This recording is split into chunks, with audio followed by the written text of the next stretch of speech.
वंश विजयनगर साम्राज्य का दूसरा राजवंश था। पहला राजवंश कौन था? संगम वंश, जिसके बारे में आपको पढ़ा चुका हूं। और दूसरा राजवंश कौन था? सालुब वंश। तीसरा तुलुक वंश और चौथा अरबीडु वंश था। सालुब नरसिंह के बाद इमाडी नरसिंह शासक हुआ, जिसकी हत्या वीर नरसिंह ने 1505 ईस्वी में कर विजयनगर साम्राज्य में तीसरे राजवंश तुलुक वंश की स्थापना की थी। तो यहां पर आपको ध्यान रखना है कि तुलुक वंश की स्थापना किसने की थी? यहां पे वीर नरसिंह ने की थी। और कब की थी? 1505 ईस्वी में की थी। ये आपको यहां पे ध्यान रखना है। सालुब नरसिंह का शासनकाल 1485 से 1490 ईस्वी के मध्य में था। तुलुक वंश विजयनगर साम्राज्य का तीसरा राजवंश था और इस वंश की स्थापना वीर नरसिंह ने 1505 ईस्वी में की थी। देखिए यहां पर तीसरा राजवंश कौन था? तुलुक वंश। पहला संगम, दूसरा सालुब और तीसरा तुलुक और चौथा अरबीडु वंश था। तुलुक वंश में कुल 6 शासकों ने 60 वर्षों तक शासन किया था और कृष्णदेव राय को तुलुक वंश का सबसे शक्तिशाली एवं महानतम शासक माना जाता है। तुलुक वंश का शासनकाल 1505 से 1565 ईस्वी के मध्य में था। तो आपको यहां से क्या याद रखना है कि तुलुक वंश की स्थापना किसने की थी? वीर नरसिंह ने 1505 ईस्वी में की थी और कुल 6 शासक हुए और 6 शासकों ने 60 वर्षों तक शासन किया था। कृष्णदेव राय को सबसे महान शासक माना जाता है तुलुक वंश का, और तुलुक वंश का शासनकाल 1505 से 1565 ईस्वी के मध्य में था। बस आपको यहां से इतना ही याद रखना है। अब बात करते हैं वीर नरसिंह के इतिहास पर। वीर नरसिंह को तुलुक वंश का संस्थापक माना जाता है। एक ही बात है, स्थापना इन्होंने ही की थी, तो इसीलिए संस्थापक भी वीर नरसिंह को ही माना जाता है। वीर नरसिंह ने भुजबल की उपाधि धारण की थी। वीर नरसिंह ने विवाह कर को न लेने का आदेश दिया था। यहां पे सबसे इंपॉर्टेंट पॉइंट है ये, इसको आपको ध्यान रखना है कि पहले विवाह कर लिया जाता था, लेकिन वीर नरसिंह ने क्या किया था कि विवाह कर को न लेने का आदेश दिया था। वीर नरसिंह का जो शासनकाल था वो 1505 से 1509 ईस्वी के मध्य में था। मैं आपको बता दूं कि ये जो शासनकाल है ये निश्चित नहीं होते हैं। अगर आप किताबें जैसे ही चेंज करोगे, किसी और राइटर की किताबें पढ़ोगे, तो उनमें आपको अलग अलग ये शासनकाल मिलते हैं। तो वीर नरसिंह के शासनकाल से आपको क्या याद रखना है? आपको याद रखना है कि विवाह कर को न लेने का आदेश किसने दिया था? वीर नरसिंह ने दिया था। और तुलुक वंश का संस्थापक भी वीर नरसिंह को माना जाता है और वीर नरसिंह ने भुजबल की उपाधि धारण की थी। ये 3 चीजें आपको वीर नरसिंह के शासनकाल से याद रखनी है। अब बात करते हैं कृष्णदेव राय के इतिहास पर। कृष्णदेव राय ने 8 अगस्त 1509 ईस्वी को सिंहासन प्राप्त किया था। मैं आपको यहां पर फिर से बताना चाहूंगा कि ये जो तारीख लिखी होती है ये निश्चित नहीं होती है। आपको अलग अलग किताबों में ये अलग अलग तारीख मिल जाएगी। बाबर की आत्मकथा बाबरनामा में कृष्णदेव राय को सभी हिंदू शासकों में सबसे शक्तिशाली बताया गया है। तो यहां पे आपको ध्यान देना है क्या कि बाबरनामा, जो कि बाबर की आत्मकथा है, मुगल शासक बाबर की आत्मकथा है, तो उस आत्मकथा में क्या कहा गया है कि जितने भी भारत में हिंदू शासक हैं उन सभी हिंदू शासकों में अगर कोई शक्तिशाली है तो वो कृष्णदेव राय को बताया गया है बाबरनामा में।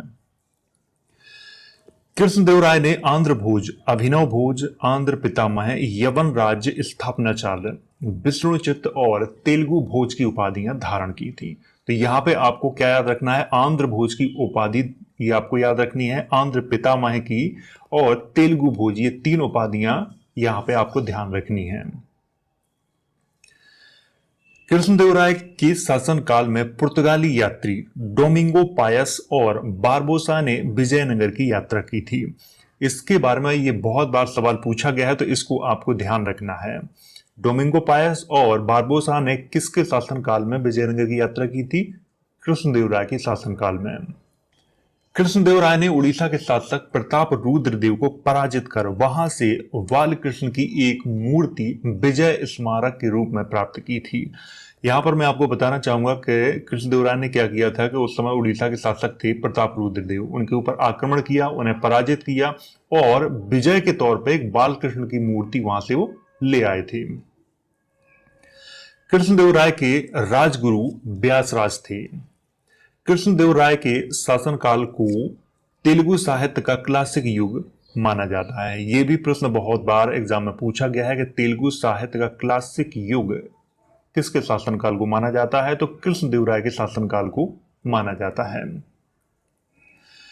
कृष्णदेव राय ने नागलपुर और हासपेट नामक नगरों की स्थापना की थी। देखिए, नागलपुर और हासपेट ये दोनों ही आधुनिक कर्नाटक में है, तो इनको आपको यहां पे ध्यान रखना है कि ये कहां है, कर्नाटक में है। कृष्णदेव राय के दरबार में तेलुगु साहित्य के 8 विद्वान रहते थे, जिन्हें अष्टदिग्गज कहा जाता था, और अष्टदिग्गज कवियों में से पेडान्ना नामक कवि प्रमुख थे, और पेडान्ना ने ही स्वरचित संभव और मनुचरित नामक ग्रंथ की रचना की थी। हालांकि इसकी चर्चा मैंने अपने पिछले वाले पार्ट 1 में की थी, शुरुआत में जब आपको मैं पढ़ा रहा था विजयनगर साम्राज्य की ऐतिहासिक स्रोतों के बारे में, तब मैंने इन ग्रंथों की वहां पे चर्चा की थी। तो ये आपको यहाँ पे जरूर याद होगा अगर आपने वो वीडियो देखा होगा तो। कृष्णदेव राय स्वयं एक विद्वान थे। उन्होंने तेलुगु भाषा में अमुक्तमाल्यद और संस्कृत में जाम्बती कल्याणम और ऊषा परिणय नामक ग्रंथों की रचना की थी। इसको भी कई बार एग्जाम में पूछा गया है कि अमुक्तमाल्यद ग्रंथ की रचना किसने की थी, तो कृष्णदेव राय ने की थी। किस भाषा में की थी, तेलुगु भाषा में की थी। तो इनको आपको यहाँ पे ध्यान रखना है, ये बहुत ही महत्वपूर्ण है। कृष्णदेव राय ने हजारा मंदिर, विठल स्वामी मंदिर और चिदम्बरम मंदिर का निर्माण करवाया था, और ये सभी आधुनिक कर्नाटक में हैं। कृष्णदेव राय के बाद अच्युत राय शासक हुए, और कृष्णदेव राय का शासनकाल माना जाता है 1509 से 1529 ईस्वी के मध्य में माना जाता है। तो जितना इसमें मैंने हाईलाइट किया हुआ है ये आपको याद रखना है, ये बहुत महत्वपूर्ण है। ये समझ लो ये किसी न किसी एग्जाम में पूछा गया है, तभी मैंने इसको हाईलाइट किया हुआ है। अब बात करते हैं अच्युत राय के इतिहास पर। अच्युत राय ने 2 बार अपना राज्याभिषेक करवाया था। पहला जो राज्याभिषेक करवाया था वो तिरुपति में करवाया था। तिरुपति आधुनिक आंध्र प्रदेश में है। और दूसरा जो राज्याभिषेक करवाया था वो कालाहस्ती में करवाया था, और कालाहस्ती भी आंध्र प्रदेश में है। अच्युत राय के शासनकाल में पुर्तगाली यात्री नूनज ने भारत की यात्रा की थी, तथा उसने अपनी पुस्तक क्रॉनिकल ऑफ फर्नास नूनज में विजयनगर के प्रारंभिक इतिहास की जानकारी प्रदान की है। इस ग्रंथ की भी मैंने चर्चा अपने पार्ट 1 में शुरुआत में की थी। अच्युत राय का विवाह पांड्य राजकुमारी वरदाम्बिका से हुआ था।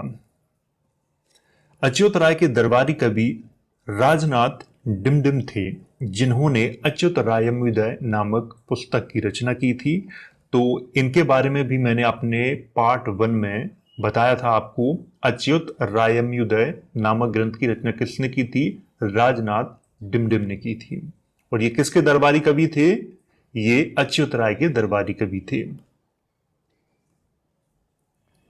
अब बात करते हैं सदाशिव राय के इतिहास पर। सदाशिव राय के शासनकाल में वास्तविक जो सत्ता थी वो राम राय के हाथों में थी। आपको यहाँ पे एक चीज याद रखनी है कि सदाशिव राय जो शासक थे वो केवल नाम मात्र के शासक थे। वास्तविक सत्ता किसके हाथों में थी, राम राय के हाथों में थी। तालीकोटा या राक्षसी तांगड़ी का युद्ध सदाशिव राय के शासनकाल में ही हुआ था। देखिए, इस युद्ध को तालीकोटा भी नाम से जाना जाता है और राक्षसी तांगड़ी के नाम से भी जाना जाता है। तो ये राक्षसी तांगड़ी के नाम से क्यों जाना जाता है, क्योंकि राक्षसी तांगड़ी गांव के पास में ये युद्ध हुआ था, इसीलिए कुछ इतिहासकारों ने इस युद्ध को राक्षसी तांगड़ी के नाम से लिखा हुआ है, लेकिन कुछ इतिहासकारों ने तालीकोटा युद्ध के नाम से लिखा हुआ है। एक ही बात है। तालीकोटा या राक्षसी तांगड़ी का जब युद्ध हुआ था तो उस समय विजयनगर के शासक कौन थे, सदाशिव राय थे। परंतु विजयनगर की सेना का जो नेतृत्व था वो किसके हाथों में था, वो राम राय के हाथों में था, क्योंकि वास्तविक सत्ता किसके हाथों में थी, राम राय के हाथों में थी। दूसरी तरफ अहमदनगर, बीजापुर, गोलकुंडा और बीदर की संयुक्त सेना का नेतृत्व अली आदिल कर रहा था। तो यहां पर आपको याद रखना है कि अहमदनगर, बीजापुर, गोलकुंडा और बीदर, इनके बारे में आपको पढ़ा चुका हूं। अगर वीडियो आपने नहीं देखा है तो वो वीडियो आपको इस वीडियो के अंत में मिल जाएगा। अगर अंत में ना मिले तो प्लेलिस्ट की लिंक आपको डिस्क्रिप्शन बॉक्स में जरूर मिल जाएगी, तो वहां से जाके आप देख सकते हैं। 23 जनवरी 1565 ईस्वी को दोनों सेनाओं के मध्य युद्ध हुआ और इस युद्ध में विजयनगर की बुरी तरह पराजय हुई। अहमदनगर के शासक निजाम हुसैन ने राम राय की हत्या कर चिल्लाया, अब मैंने तुमसे बदला ले लिया है, अल्लाह जो सजा देना चाहे दे। यहां पे मैं आपको थोड़ा समझाना चाहता हूं। तो यहां पे युद्ध कब हुआ था? 23 जनवरी 1565 को हुआ था और इस युद्ध को किस नाम से जाना जाता है? तालीकोटा या राक्षसी तांगड़ी के नाम से जाना जाता है। इसकी जो डेट है वो आपको अच्छे से याद रखनी है, क्योंकि इसके बारे में बहुत बार प्रतियोगी परीक्षाओं 1565 ईस्वी को ये युद्ध हुआ था और इसमें विजयनगर की पराजय हुई थी और यकीनन विजयनगर को पूरी तरह से नष्ट कर दिया गया था। तो किसके द्वारा कर दिया गया था? अहमदनगर, बीजापुर, गोलकुंडा और बीदर की सेनाओं के द्वारा। तो ये आपको यहां पे ध्यान रखना है। इस युद्ध में राम राय का दूसरा भाई वेंकटाद्रि भी मारा गया और राम राय का तीसरा भाई तिरुमल सदाशिव राय को लेकर पेनुकोंडा आ गया और वहीं से विजयनगर का शासन चलाने लगा था। तो पेनुकोंडा कहां है? पेनुकोंडा भी आधुनिक आंध्र प्रदेश में है। तो यहां पर थोड़ा मैं आपको समझा देता हूं। इस युद्ध में पराजय के बाद सदाशिव राय ने क्या किया कि विजयनगर को छोड़ के पेनुकोंडा आ गए। पेनुकोंडा आधुनिक आंध्र प्रदेश में है, तो वहीं से वो विजयनगर का शासन चलाने लगे थे। क्यों? क्योंकि विजयनगर को बुरी तरह ध्वस्त कर दिया गया था सेनाओं के द्वारा। ये आपको यहां पर ध्यान रखना है। ए फॉरगटन अंपायर पुस्तक के लेखक सेवेल ने तालीकोटा या राक्षसी तांगड़ी के युद्ध को अपनी आंखों से देखा था। यह प्रश्न भी बहुत बार एग्जाम में पूछा गया है कि राक्षसी तांगड़ी के युद्ध को किसने अपनी आंखों से देखा था? तो सेवेल ने अपनी आंखों से देखा था और सेवेल ने ही ए फॉरगटन अंपायर नामक पुस्तक की रचना की थी। तालीकोटा या राक्षसी तांगड़ी का युद्ध के बाद विदेशी यात्री सीजर फेडरिक ने विजयनगर की यात्रा की थी। यह भी प्रश्न कई बार एग्जाम में पूछा गया था कि राक्षसी तांगड़ी या तालीकोटा युद्ध के बाद किस विदेशी यात्री ने विजयनगर की यात्रा की थी। तो उसमें नाम किस किस का आता है? बारबोसा का आता है, नूनिस का आता है, सेवेल का आता है और सीजर फेडरिक का आता है। तो इसीलिए सीजर फेडरिक को याद रखें कि इसने ही तालीकोटा युद्ध के बाद विजयनगर की यात्रा की थी। 1570 ईस्वी में सदाशिव राय की मृत्यु के बाद विजयनगर साम्राज्य में एक नए राजवंश अराबीडू वंश का प्रारंभ हुआ था। सदाशिव राय का शासनकाल माना जाता है 1542 से 1570 ईस्वी के मध्य में माना जाता है। सदाशिव राय के शासनकाल से अगर आपको कुछ याद रखना है तो केवल एक ही चीज याद रखनी है कि तालीकोटा या राक्षसी तांगड़ी का युद्ध किसके शासनकाल में हुआ था? तो सदाशिव राय के शासनकाल में हुआ था। बस आपको इतना ही याद रखना है सदाशिव राय के शासनकाल से। अब बात करते हैं अराबीडू वंश के इतिहास पर। अभी मैं बात कर रहा था तुलु वंश के इतिहास पर, तो सबसे पहले बात करते हैं तिरुमल के इतिहास पर। अराबीडू वंश की स्थापना तिरुमल ने 1570 ईस्वी में पेनुकोंडा में की थी। तो कहां की थी? पेनुकोंडा में की थी। किसकी स्थापना? अराबीडू वंश की स्थापना की थी। और तिरुमल किसके भाई थे? राम राय के भाई थे, जिसकी मृत्यु किसमें हुई थी? तालीकोटा युद्ध में हो गई थी। तो ये आपको यहां पे ध्यान रखना है। इसी समय विजयनगर की राजधानी पेनुकोंडा को बनाया गया था। तो विजयनगर की राजधानी किसको बनाया गया था? पेनुकोंडा को। और पेनुकोंडा आधुनिक आंध्र प्रदेश में है, मैं आपको ये बता चुका हूं।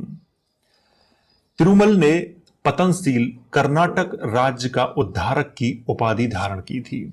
देखिए, पतनशील कर्नाटक राज्य का उद्धारक की जो उपाधि थी वो किसने धारण की थी? तिरुमल ने धारण की थी। तिरुमल के दरबारी कवि भट्टामूर्ति थे, जिन्होंने बसु चरितम नामक ग्रंथ की रचना की थी, जो तिरुमल को ही समर्पित है। तिरुमल के पश्चात रंग प्रथम शासक हुए, जिनका शासनकाल 1572 से 1585 के मध्य में था, लेकिन इनके शासनकाल में कोई भी ऐसा